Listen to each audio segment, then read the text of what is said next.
안녕하십니까. 반갑습니다. 우리 가까이 계신 분들과 인사 나누시겠습니다. 안녕하십니까. 반갑습니다. 사랑합니다. 축복합니다. 감사합니다. 교회 소식 전해드리겠습니다. 예배 드리는데 힘써 주시기를 바랍니다. 또 가정예배, 또 주일 저녁이나 평일에 꼭 드려주시기 바랍니다. 다음 주는 2부 예배 때 바울 선교의 헌신 예배로 드리게 되겠습니다. 다음 주는 우리 각 선교예배 모임이자 이제 총회가 되겠습니다. 다음 주 각 선교회 기관에서는 총회를 준비해 주시기를 바랍니다. 2001년도 주보 성경 문제와 성경 일독에 적극 참여해 주시기 바랍니다. 또 전도지와 전도 물품 항상 준비되어 있습니다. 픽대자 훈련 이번 주 수요일에도 가지게 되겠습니다.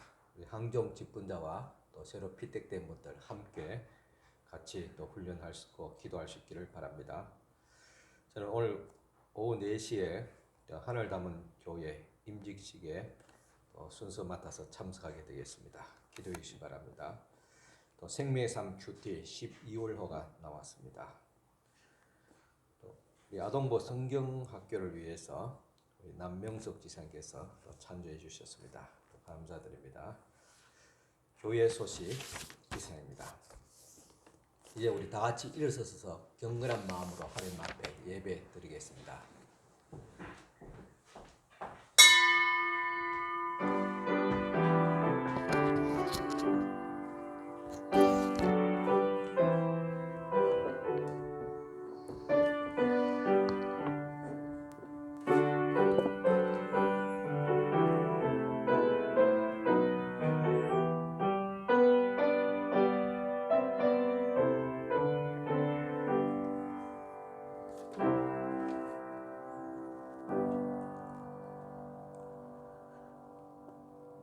예수께서 이르시되 내가 온전하고자 할진대 가서 내 소유를 팔아 가난한 자들에게 주라.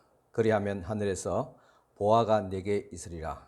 그리고 와서 나를 따르라 하시니. 하나님 아버지 감사합니다.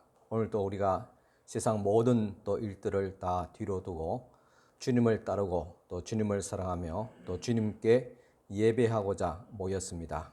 이 시간 주님 앞에 또한 귀한 또 예물을 드려 주님을 따르고자 합니다. 저희들의 모든 이 정성과 헌신 예배 기쁘게 받아 주시옵기를 간절히 바라고 원합니다.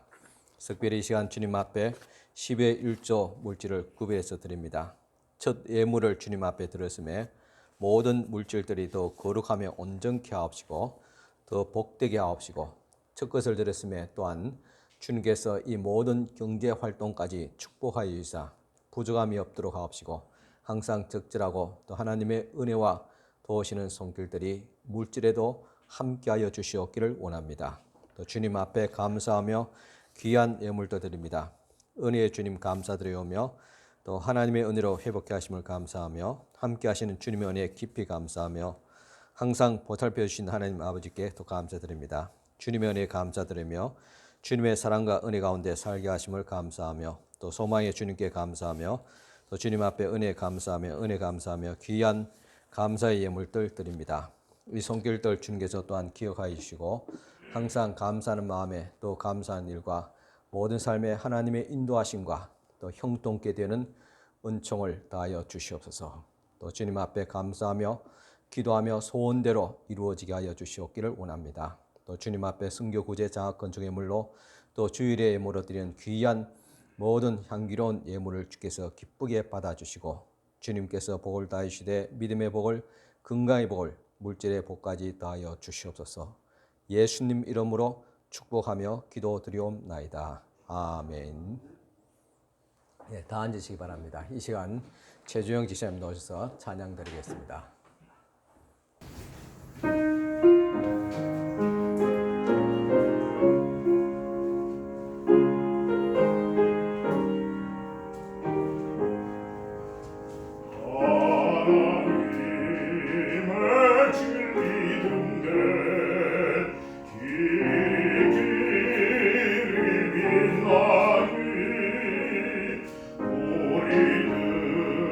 모든 데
말씀은 누가복음 9장 18절에서 27절까지 말씀 봉독해 드리겠습니다.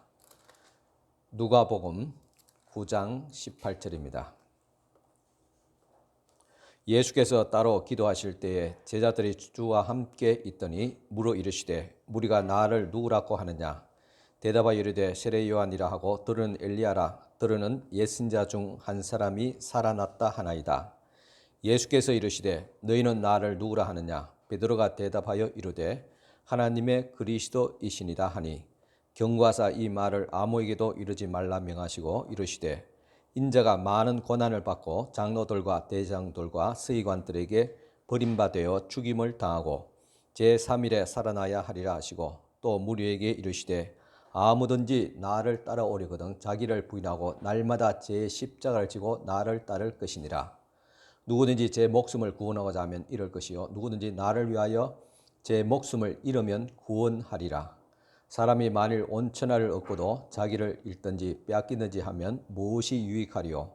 누구든지 나와 내 말을 부끄러워하면 인자도 자기와 아버지와 거룩한 천사들의 영광으로 올 때에 그 사람을 부끄러워하리라. 내가 참으로 너희에게 이르노니 여기 서 있는 사람 중에 죽기 전에 하나님의 나라를 볼 자들도 있느니라. 아멘.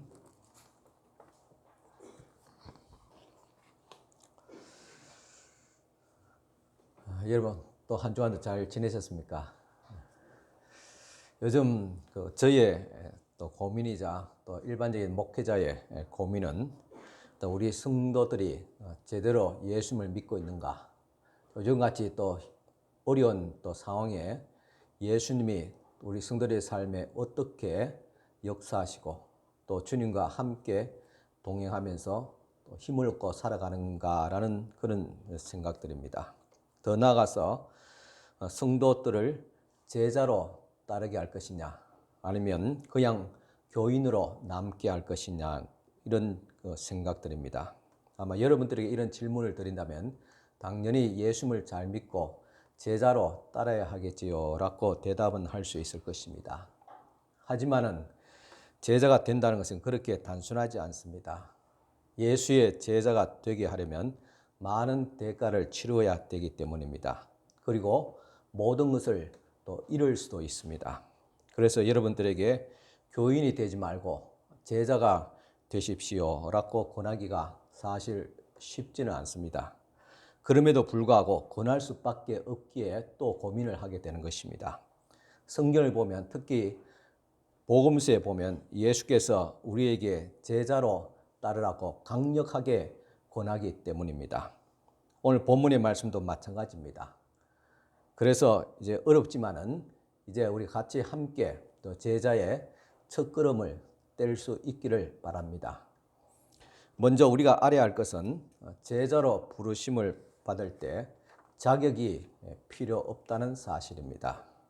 누가복음 9장 23절 보면 또 무리에게 이르시되 아무든지 나를 따라오려거든 자기를 부인하고 날마다 제 십자가를 지고 나를 따를 것이니라 했습니다.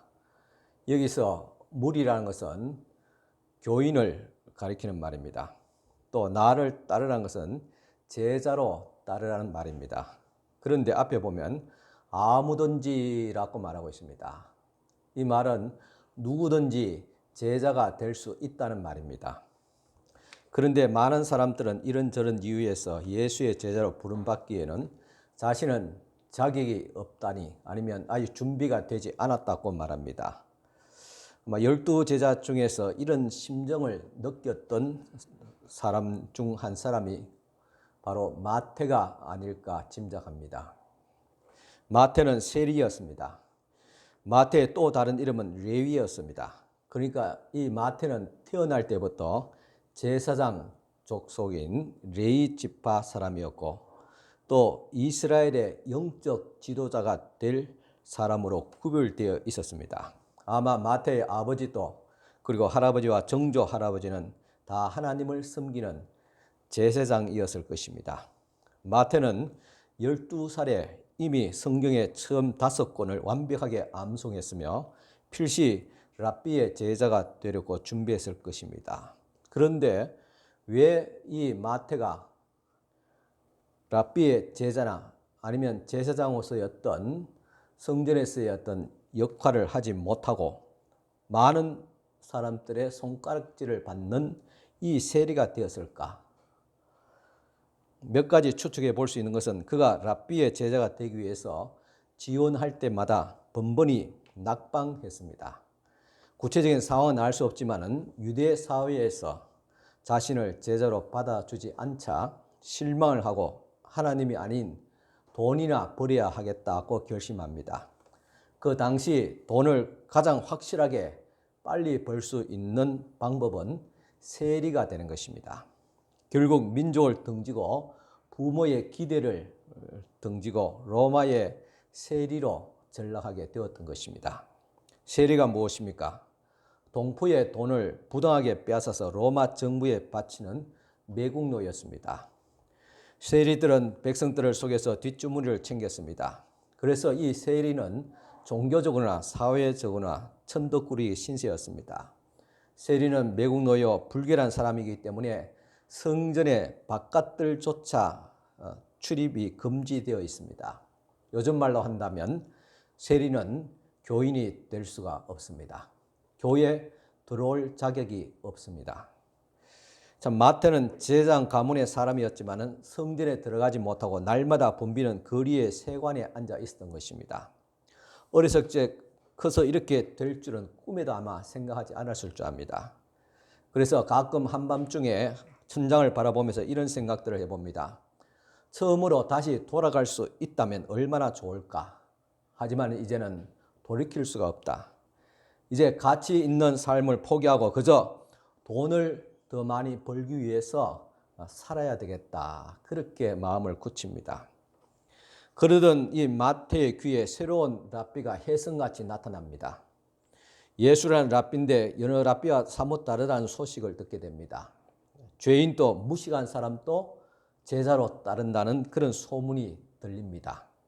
그래도 예전에 랍비 제자 지원에서 몇 번이나 낙방한 이 마태는 랍비 예수와는 상관이 없음을 단정 지우게 됩니다.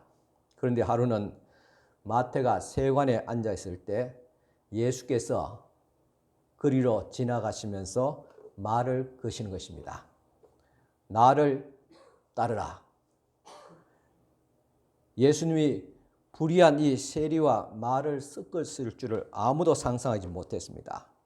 로마의 앞제비 세리를 제자로 초대하다니 현장에 있는 사람들은 자신의 귀와 눈을 의심할 수밖에 없었습니다. 그러나 예수님의 부르심은 단호하고 확고했습니다. 나를 따르라. 그냥 믿으라 하는 것이 아니라 나의 제자로 따르라는 그런 말씀이었습니다. 이 광경을 보는 사람들마다 충격에 빠집니다. 필시 이미 부르심을 받은 다른 제자들도 기분이 나빴을 줄 압니다. 세리, 그냥 죄인도 아니고 죄로 먹고 사는 인간이잖아. 예수님이 마태를 초대함으로써 이 초대의 성격이 분명해졌습니다. 이미 종교 엘리트나 도덕주의자 등 똑바로 살아온 사람들만 향한 초대가 아니었습니다. 마태와 같이 인생의 얼룩을 숨기고 살아가는 우리 모두를 향한 초대였던 것입니다. 예수님은 복잡한 선별 과정을 거둬치우고 제자 학교의 문을 활짝 열어두었습니다. 이렇게 예수님의 제자로 부르실 때는 자격을 따지지 않습니다. 세리 마태를 부르신 예수님, 오늘 우리들도 계속 부르고 계십니다. 그래서 우리는 마태에게 하셨던 은혜의 초대에 매일같이 응답해야 될 줄 압니다. 그러면 누가 예수의 제자로 초대받았느냐? 아무나입니다. 과거가 죄로 얼룩져 있는가? 상관없습니다. 아무나 따라오라. 전과자인가? 상관없다. 아무나 오라. 이혼했는가? 상관없다. 아무나 오라. 보수 당원인가? 진보 당원인가? 상관할 것 없다. 아무나 오라. 술 주정배인가? 상관없다. 아무나 오라. 중독자인가? 상관없다. 아무나 오라. 위선자인가? 상관없다. 아무나 오라고 하십니다. 이처럼 예수님의 초대는 아무든지로 시작합니다. 입에 발린 소리가 아니라 정말 아무든지입니다. 아무든지 바로 나를 가르쳐 말한 것입니다. 그리고 여러분들을 말하고 있습니다. 그런 의미에서 우리 모두가 제자가 될 수 있습니다. 제자의 길에 한 걸음 다가선 것입니다. 그런데 제자로 따르려면 자격은 필요 없지만은 일단 따르고자 한다면 조건이 있습니다. 그 조건도 전부를 그려야 합니다. 누가복음 9장 23절 또 무리 이르시되 아무든지 나를 따라오려거든 자기를 부인하고 날마다 제 십자가를 지고 나를 따를 것이니라. 누구든지 아무나 제자가 될 수 있지만은 일단 제자로 부름을 받으면 자기를 부인하고 그리고 자기 십자가를 지고 따라야 합니다. 자기 부인은 전부 희생을 말하며 자기 십자가는 전적인 헌신을 의미합니다. 이처럼 예수님을 따르고자 한다면 인생의 전부를 그려야 합니다. 여러분 그런 마음의 준비가 되셨습니까? 일반적인 신자는 예수님과의 관계를 이런 식으로 생각하지 않습니다. 그저 일주일에 한 번씩 교회 나와서 예배드리고 헌금 주머니에 돈 몇 푼을 넣고 교회에 적당하게 봉사하는 것, 그것이 전부입니다. 사실 더 이상 예설 생각도 없습니다. 하지만은 예수님도 그런 관계를 원치 않는다는 사실입니다. 예수님은 그분을 따르려면 전부를 걸고 따르라고 말하고 있습니다. 길을 가다 보면 가끔 헬스장으로 가는 사람들을 만나게 됩니다. 운동복 차림에 가방 하나를 메고 갑니다. 분명히 건강과 그리고 몸을 만들기 위해서 가는 길일 것입니다. 그런데 그 손에는 큼직한 아이스크림을 들고 있습니다. 이 아이스크림을 떠먹으면서 이제 운동하러 가는 것입니다. 그 모습 무엇인가 부조리하게 보이지 않습니까? 몸을 만들고 싶지만은 그에 필요한 희생은 하고 싶지 않다는 그런 뜻입니다.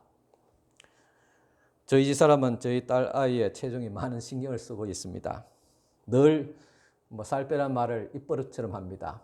제가 옆에서 듣기도 피곤할 정도입니다. 그러면서 잔소리한 채 불과 몇 분이 되지 않아서 집사람이 오늘 저녁에는 고기 구우러 가야 되겠다 그렇게 말합니다. 살 빼라는 것과 고기 구우러 가자 하는 것 부조리하게 보이지 않습니까? 살도 빼야 하지만 고기도 먹어야 하는 것입니다.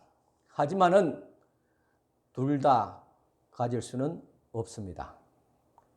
우리가 예수님을 따른다고 하는 행동이 바로 이러하지 않습니까? 사람들은 그리스도의 초대를 받아들이기는 하지만은 자신을 부인할 생각은 없습니다.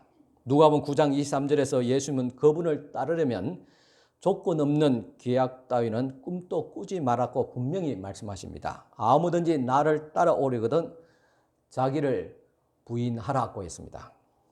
자신을 부인하지 않고는 예수님을 따를 수 없습니다. 자신을 부인하고라는 말은 단순히 양보의 차원이 아닙니다. 예수님께서 원하시는 모습은 자신의 존재까지 인정하지 않는 것입니다. 교회마다 왜 그렇게 시끄럽습니까? 자기의 존재를 부인하기는커녕 자기의 존재를 부각시키고 있습니다. 내 생각은 이런데 하면서 자신의 뜻과 고집을 굽히지 않는 것입니다. 예수님의 제자의 조건과는 거리가 멉니다. 교회마다 예수님을 잘 믿어야 한다고 말합니다. 하지만은 아무리 들어도 자신을 부인하라는 말은 잘 들리지 않습니다. 심지어 강단에서도 그런 말을 그렇게 자주 하지 않습니다. 왜냐하면 교인들이 다 달아나니까. 자신을 부인하라면 누가 좋아하겠습니까? 자신만 챙기는 문화 속에서 자신을 부인하는 이 메시지는 지독히 인기가 없습니다. 얼마 전에 제가 TV를 보니까 요즘 젊은 사람들의 삶의 스타일을 소개하면서 어떤 젊은 부부를 소개하고 있었습니다. 이 젊은 부부는 맞벌이를 하면서 사업과 투자로 29세에 무려 18억 원이나 모았습니다. 그리고 이제 모든 경제 생활을 중단하고 남은 여생을 여행과 취미 활동을 하면서 번 돈을 다 쓰고 죽는 것이 삶의 목표라고 했습니다. 물론 아무나 할 수 있는 그런 일은 아닙니다. 하지만은 요즘 젊은 사람들이 이제는 돈을 벌기 위해서 인생 전부를 걸지 않겠다는 생각입니다. 어느 정도 벌고 나면 나이가 더 들기 전에 이제는 쓰기 위해서 살려고 한다는 것입니다. 이것이 요즘 젊은 사람들의 삶의 방식입니다.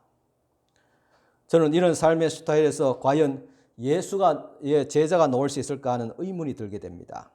그러면서 주님께서 말씀하신 예화가 생각납니다. 어떤 부자가 열심히 사업을 해서 이제 평생 놀고 먹고 살 수 있게 되었는데 그날 밤에 주님께서 나타나셔서 오늘 밤에 너의 생명을 거두어 간다면 누구의 것이 되겠느냐고 말씀하셨습니다. 우리가 새겨들어야 할 말씀입니다. 또 다른 부자 청년의 이야기가 있습니다. 이 청년은 그래도 미래를 생각하는 자였습니다. 마태복음 19장에서 우리는 이름 모를 남자를 만나게 됩니다. 그래도 사복음서에서 그에 관한 정보는 많아서 부자 청년이라는 별칭까지 생겼습니다. 이 청년은 부와 권세의 길을 걸었습니다. 이 길은 많은 사람들이 부러워하는 길입니다. 그런데 16절에 보니까 세상 걱정 없이 살 것처럼 보이는 이 청년이 질문 하나를 가지고 예수님을 찾아왔습니다. 선생님, 내가 무슨 선한 일을 행하여야 영생을 얻겠습니까? 참으로 기특한 질문입니다. 청년은 천국에 가는 비결을 알고 싶었던 것입니다. 그래서 청년은 무엇을 행하여야 하는지를 묻습니다. 어떻게 해야, 즉 내 힘으로 영생을 얻을 수 있겠습니까? 청년은 자신의 화려한 이력과 나름의 어떤 봉사 활동을 통해서 천국에 들어가고도 남음이 있을 것이라고 자신했습니다. 21절에 보면 결국 예수님은 청년에게 비밀을 가르쳐 주십니다. 내 소유를 팔아 가난한 자들에게 주라. 그리하면 하늘에서 보화가 내게 있으리라. 그리고 와서 나를 따르라고 했습니다. 예수님은 청년을 제자로 초대하셨습니다. 단 먼저 전 재산을 팔아 가난한 사람들에게 나누어 준 뒤에 나를 따라오라고 했습니다.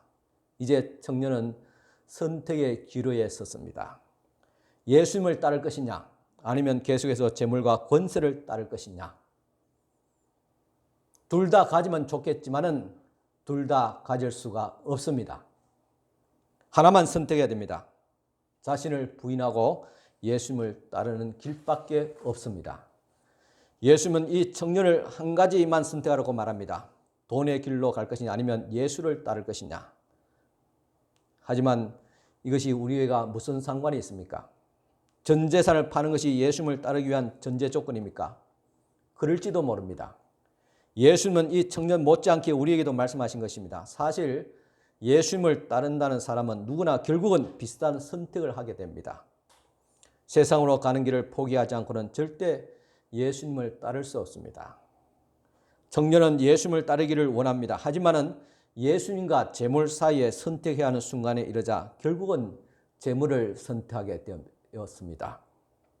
청년은 자신을 부인할 수가 없었습니다. 오늘 여러분들은 어떤 선택을 내릴 것입니까? 제자는 자신을 부인하고 이렇게 고백할 줄 아는 사람입니다. 예수님을 선택합니다. 제 가족이 아닌 예수님을 선택합니다. 돈이 아닌 예수님을 선택합니다. 세상에서의 성공이 아닌 예수님을 선택합니다. 저는 온전히 당신의 것입니다. 쾌락이 아닌 예수님을 선택합니다. 대울 같은 집이 아닌 예수님을 선택합니다. 자유보다는 예수님께 구속되는 것을 선택합니다. 남들의 이목이 아닌 예수님을 기쁘게 하는 것을 선택합니다. 이렇게 제자는 자신을 부인하고 예수님을 따르기로 매일 선택하는 사람입니다. 설령 전부를 잃는다 할지라도 그의 결심은 변함이 없습니다. 우리는 스스로 그리스도인이라 부른다면 예외 없이 모든 면에서 그리스도를 따라야 됩니다. 그렇다고 해서 예수님을 완벽하게 따라야 한다는 뜻은 아닙니다. 하지만은 어떤 특정한 사람을 만날 때, 또한 어떤 특정한 장소에서 어떤 특정한 행동에 대해서 예수님이 아닌 자신의 뜻대로 한다면 결코 그리스도인이 될 수가 없는 것입니다. 예수님을 정말 좋아해요. 하지만 가난한 자들을 섬기고 싶지 않아요. 교회 다니는 것 정말 좋아해요. 하지만은 내 돈은 한 푼도 낼 수 없어요. 예수님을 사랑하기는 해요. 하지만은 100% 그리스도인이 되라 하는 말은 사용할게요. 그들은 스스로 그리스도인이라고 말하면서 나름대로 예수님을 따른다고 하지만은 이와 같이 몇 가지 예외 조항을 두고 따르는 것입니다. 그러나 예수님을 따르고자 한다면 예외 조항이 없습니다. 전적으로 따라야 됩니다. 자신을 부인하지 못하는 모습에서 부자 청년이 진정으로 따르는 대상이 적나라하게 드러났습니다. 그는 세상의 즐거움도 취하고 예수님도 따르는 일석이조를 노렸던 것입니다. 그는 개인적인 희생 없이 딱 영생을 얻을 만큼만 예수님을 믿고 가깝게 지내기를 원했습니다. 오늘날 대부분의 성도라고 불리우는 사람들의 모습이 아니겠습니까? 하지만은 주님은 이런 부자 청년의 태도를 용납하지 않았습니다. 우리 주님은 전부를 원하십니다. 왜 그렇습니까? 우리 그리스도께서 우리를 위해서 전부를 주셨기 때문입니다. 권리 포기 정설한 법적 문서가 있습니다. 재산에 대한 모든 권리를 양도할 때 작성하는 문서입니다. 이 정서를 쓰면 해당 재산에 대한 권리를 상대방에게 완전히 넘어가게 됩니다. 예수님의 초대를 받을 때 이처럼 복잡한 서류 절차는 없지만은 일종의 권리 포기 정서만큼은 쓰고 따라야 됩니다. 예수님을 따르려면 집이나 자동차나 은행 잔고, 직업, 가정, 자녀, 미래까지 전부에 대한 권리를 그리스도께 양도해야 됩니다. 아무것도 움켜쥐지 말아야 됩니다. 자신을 부인하고 인생 권리 포기 정서에 서명을 해야 됩니다. 그렇다면 이와 같이 모든 것을 다 포기하면서까지 예수님을 따라야 되느냐? 그런 생각들이 들지 않습니까? 자기를 부인하고 예수님을 따를 이유가 무엇이냐? 그렇게 우리는 생각을 해볼 수 있습니다. 마태복음 13장에 보면 값진 진주라고 불리는 비유를 주셨습니다. 이 비유 보면 예수님을 따르라고 초대하실 때 어떤 그림을 머릿속에 그리셨는지를 우리는 알 수 있습니다.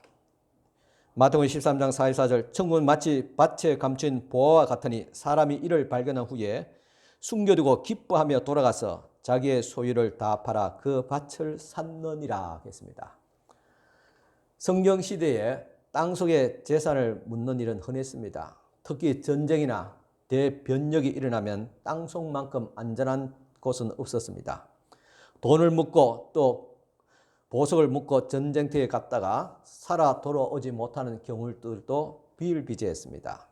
예수님의 비유에서 고용된 일꾼이 밭을 갈다가 땅속에서 묻힌 보물 상자를 발견했습니다.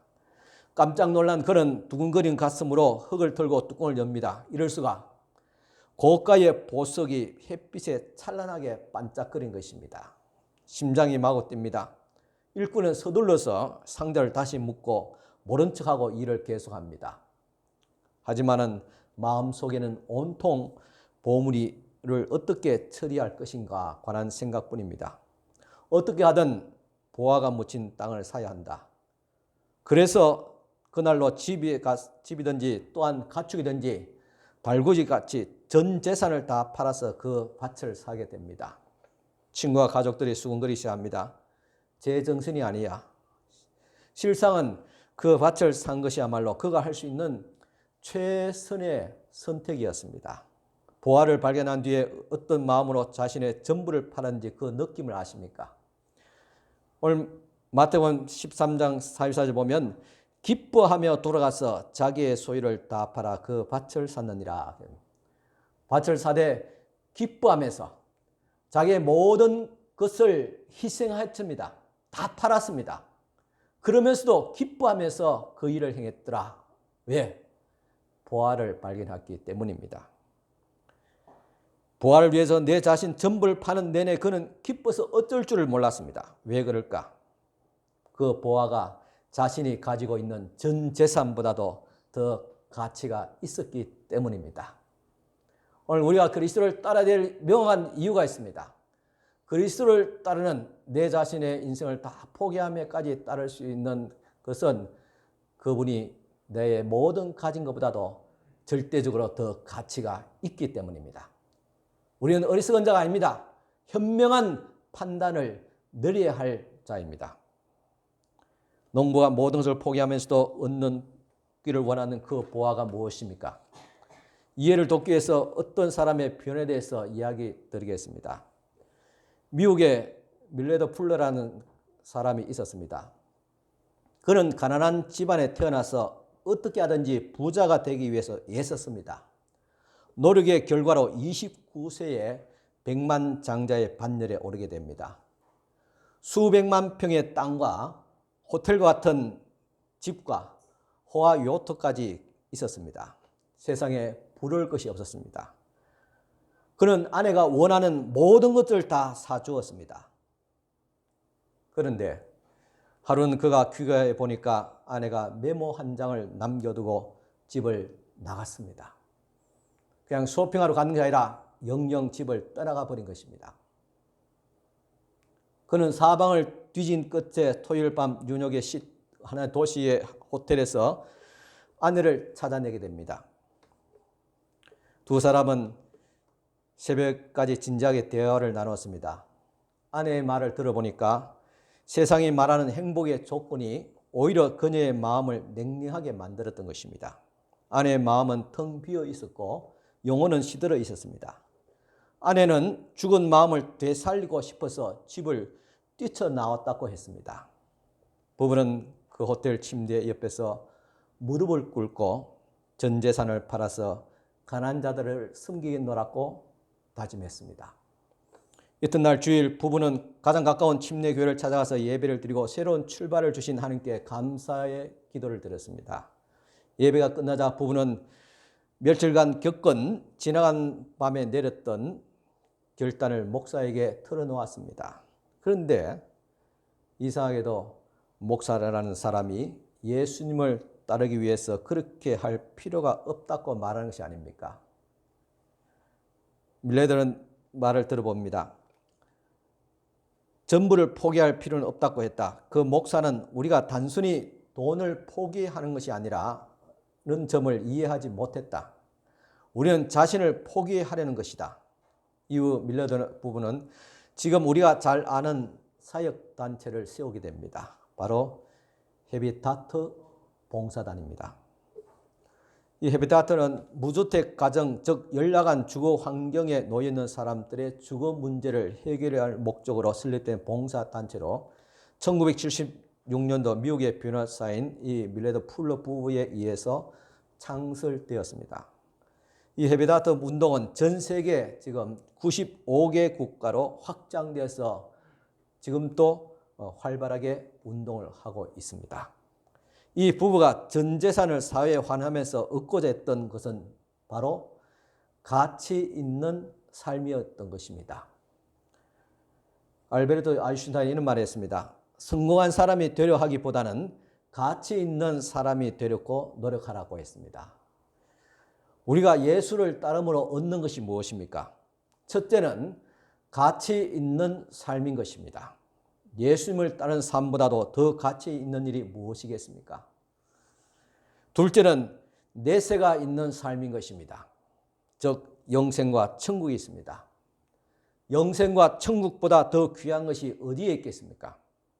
이 두 가지가 우리에게 주어진다면, 아니 같이 있을진데 우리가 모든 것을 버릴지라도 충분하게 보상이 되지 않겠습니까? 이제 예수 믿는 교인으로 남을지 아니면 예수의 제자로 따를지 우리가 선택해야 됩니다. 그리고 예수님은 그분이 원하시는 바를 우리가 제대로 알고 따라오기를 원하십니다. 예수님은 우리의 전부를 원하십니다. 우리의 하나뿐인 예인이 되고자 합니다. 교회에 가면 하나님이 우리의 시간과 그리고 돈이나 예배를 원하신다는 말을 종종 듣습니다. 교회에서 왜 그런 말을 하신지 아십니까? 하나님께서 우리의 시간이 필요해서가 아닙니다. 영원 전부터 계셨던 그분께서 우리의 마치 찰나와 같은 이 짧은 시간을 필요할 이유가 없습니다.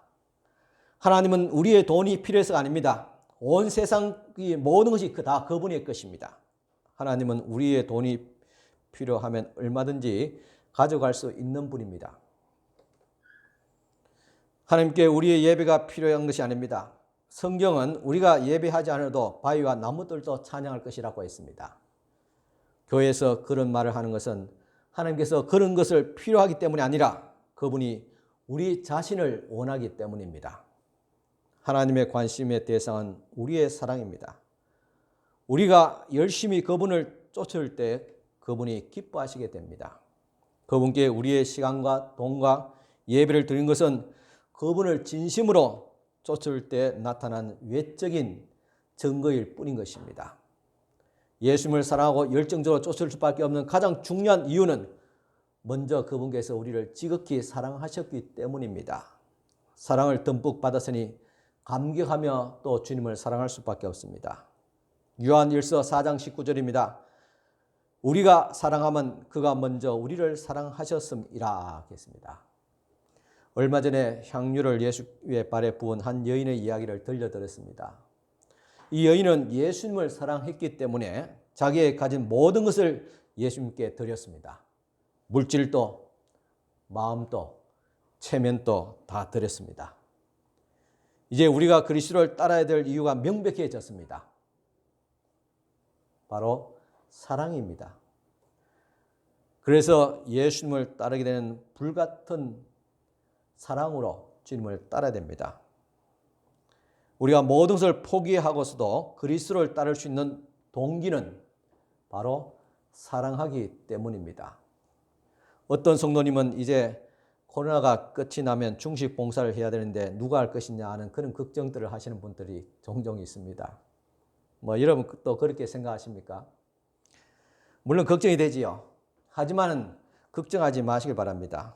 제가 걱정하는 것은 그때까지 정말 봉사할 사람이 얼마나 있느냐가 아니라 우리 성도들이 아직까지 주님을 그리고 주님의 몸된 교회를 사랑하는 마음이 있느냐는 것입니다.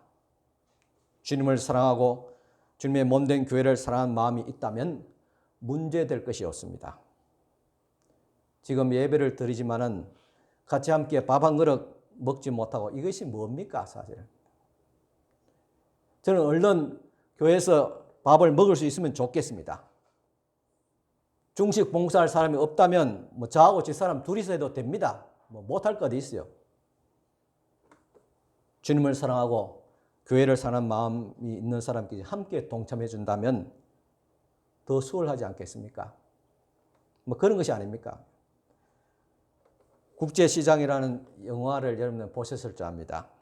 이 영화의 마지막 장면에 보면 6.25 전쟁으로부터 시작해서 산전수전을 다 겪으면서 자식을 키우고 출가를 시키고 이제 노인이 되어버린 부부가 평상에 나란히 앉아서 부산 앞바다를 바라보면서 영자가 덕수에게 말을 건넵니다.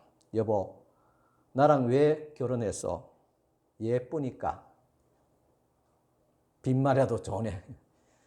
반대로 덕수가 영자에게 또 나랑 왜 결혼했어? 그렇게 묻자 영자는 사랑하니까 라고 대답합니다. 이에 덕수는 쑥스러운 듯 머쓱게 웃으면서 거짓말이라도 듣기 좋네. 그렇게 말을 덧붙이게 됩니다. 그렇습니다. 덕수는 어머니와 동생을 사랑하기 때문에 독일 광부로 파견나가기도 하고 또 동생을 사랑하기에 시집 보내기 위해서 또 돈 벌러 월남으로 파견나가기도 했습니다. 영자는 그런 덕수를 사랑하기 때문에 함께 짐을 지고 같이 살아왔습니다. 그들은 단순히 가난을 면하기 위해서 돈을 벌 목적으로 살아온 것이 아니었습니다. 그들의 삶의 중심에는 사랑이 있었습니다. 아무든지 나를 따라오리거든 자기를 부인하고 날마다 제 십자가를 지고 나를 따를 것이니라. 제자의 길이 힘들고 거의 불가능하게 같이 보여질지라도 그 중심에 사랑이 있기 때문에 가능합니다. 주님을 사랑한다면 못할 게 없지 않습니까?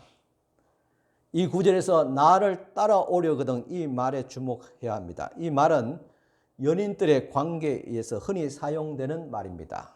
실제로 예수님은 예인을 열정적으로 쫓는 사람처럼 나를 따르라고 말씀하신 것입니다. 예수께서 원하시는 제자는 마치 예인을 쫓는 사람같이 넉나가 따라오는 사람입니다. 사랑에 빠지면 우리는 비이성적이 되고 비논리적인 행동을 하게 됩니다. 마음과 자원과 에너지를 모조리 쏟아붓게 됩니다. 제가 고등학교 다닐 때 연모하는 여학생이 있었습니다. 물론 저희 집사람 아닙니다. 그래서 한 달에 용돈을 다 털어서 목걸이를 사서 선물했습니다. 사랑에 빠지면 제 정신이 아닙니다. 이것이 예수께서 원하시는 제자의 모습입니다. 예수님이 따라오라고 말씀하실 때 바로 이런 모습을 염두에 두신 것입니다. 사랑보다 중요한 것이 없습니다. 사람들의 관계에 있어서 가장 열정적으로 추구하는 관계는 연인의 관계인 듯합니다. 사랑보다 중요한 것이 없기 때문입니다. 책마다 사랑 타령입니다. 아름다운 시와 미술 주제도 사랑이 많습니다. 영화도 사랑이 빠지면 이야기가 진행되지 않습니다. 사랑의 노래는 왜 그리도 많은지 모르겠습니다. 미트로프라는 미국의 유명한 가수이자 배우는 그의 명곡 사랑을 위해서라면 못할 게 없네라는 곳에서 사랑을 쫓아 지구 끝까지 가겠다는 심정을 담았습니다. 그 노래의 가사를 보면 사랑을 위해서라면 못할 게 없네. 지옥이라도 다녀올 수 있다네. 사랑을 위해서라면 못할 게 없네. 하지만 그것만은 하지 않으리라. 그것이 무엇인지 모르겠지만은 그것이 무엇이든 그것만 빼고 사랑을 위해서라면 못할 게 없고 지옥에까지도 다녀오겠다는 그런 노래입니다. 사랑에 빠지면 이렇게 무모한 일도 불사하게 됩니다. 제가 신학교 다닐 때 어머니의 말씀에 순종해서 연애 한번 하지 못하고 공부와 경건의 훈련에만 매진했습니다. 그러다가 신학교를 졸업하고 중매로 저희 집사람을 만나게 되었는데 가슴이 두근거리고 얼마나 좋은지 표현할 수 없었습니다. 한 번은 길을 가다가 횡단보도에서 신호등을 기다리고 있는데 그때 저희 사람 손을 처음 잡아봤습니다. 이제까지 어머니 손 외에는 여자의 손이라고는 한 번도 잡아보지 못하다가 잡으니까 전기가 통하고 정신이 없는데 아이도 빨간 신호등임에도 불구하고 모르고 그냥 횡단보도로 저희 집사람 손을 잡고 그냥 건너버렸습니다.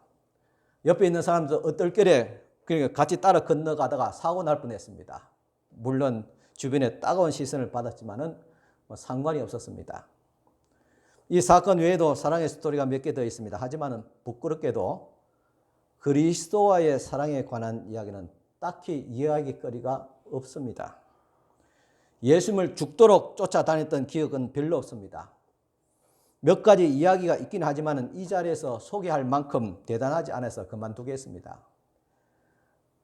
이제 다시 예수님께 대한 사랑을 고백할 수 있기를 바랍니다. 미친 듯한 사랑의 이야기 중에서 최고는 김 목사가 겨우 여자 손 한번 잡고 정신 나간 정도가 아닙니다. 하나님이 육신을 입고 이 땅에 오셔서 우리를 대신하여서 돌아가셨다는 이야기입니다. 하나님이 우리가 좋아서 먼저 쫓아오셨습니다. 이 터무니없는 사랑을 우리가 알게 되면 우리의 마음이 녹아내릴 수밖에 없습니다. 하나님이 먼저 우리를 사랑해 주셨습니다. 그래서 우리들도 그분을 사랑하게 됩니다. 이런 부부도 너무 좋아하다가 헤어질 때가 되면 아마 가슴이 아플 것입니다. 그래서 살아있는 동안 내내 그리워하다가 죽는 날이 가까우면 이제 배우자를 만날 생각에 이렇게 말할 것입니다. 이제 준비가 되었다. 본향에 가서 만나봐야지.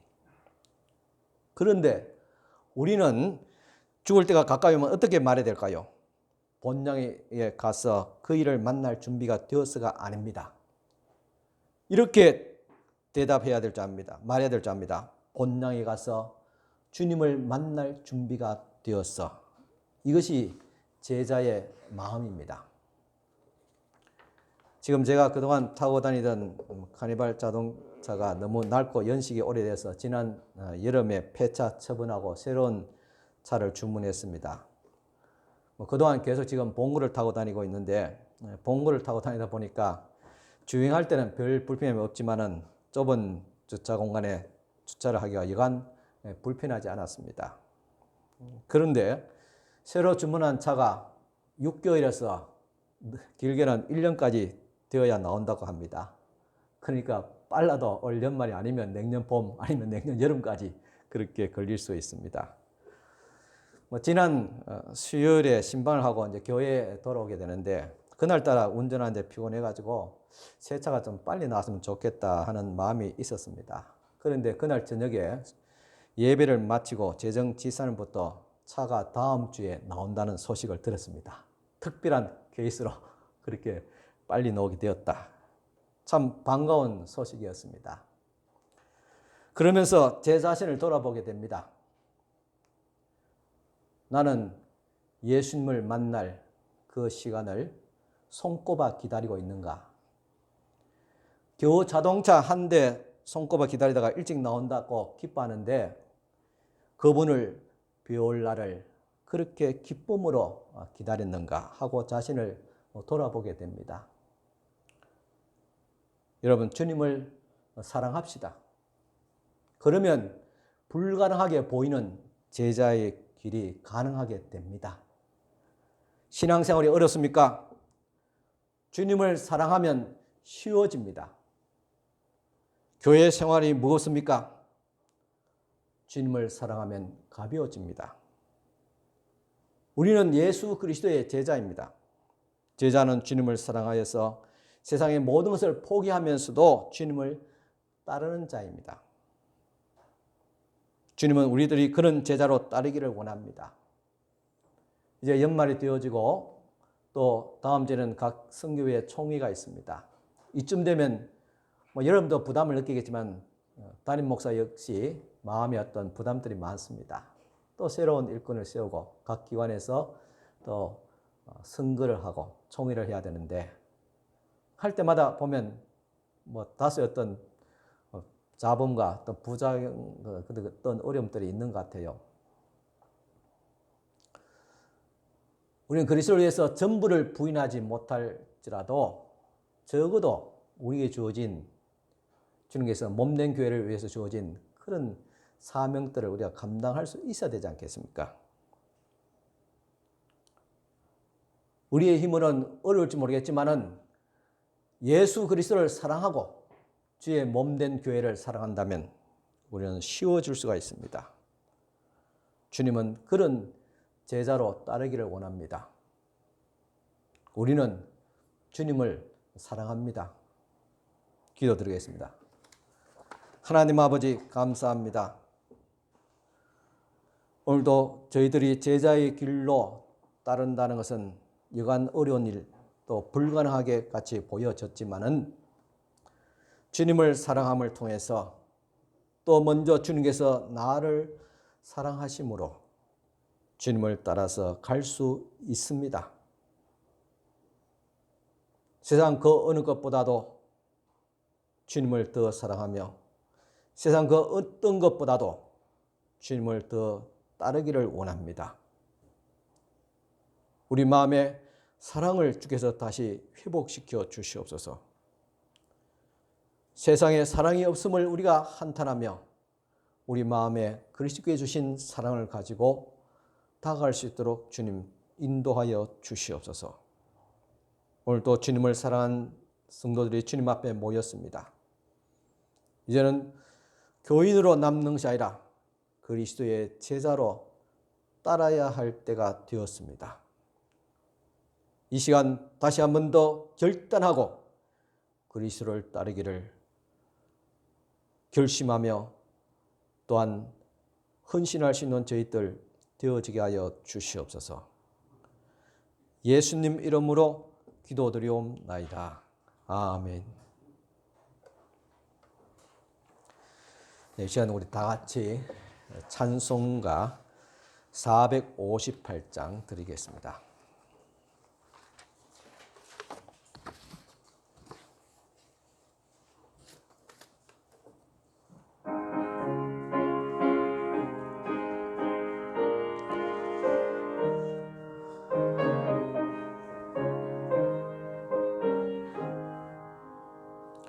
너의 마음에 슬픔이 가득할 때 주가 위로를 주시리라. 아침 해같이 빛나는 마음으로 너 십자가 지고 가라.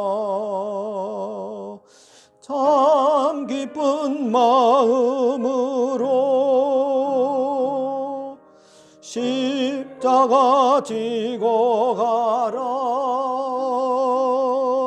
내가 기쁘게 십자가 지고 가면 슬픈 마음이 위로받네.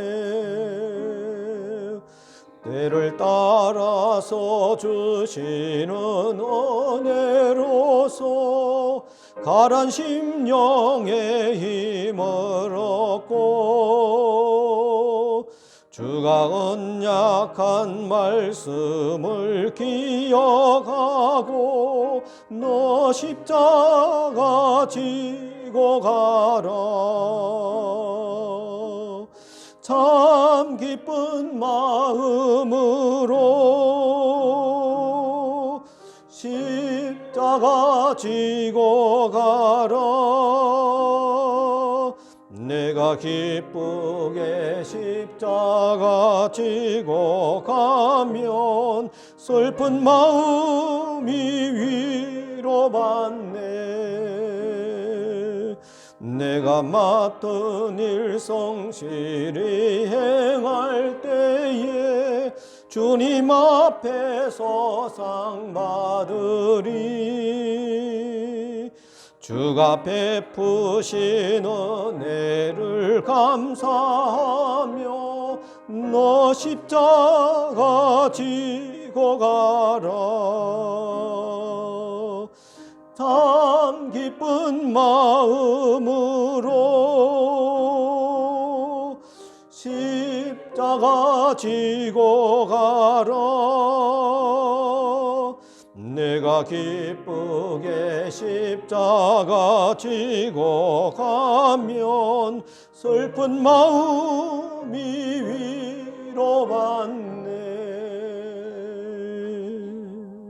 아멘. 우리 다 같이 일어서서 축복기도 받으시기 바랍니다.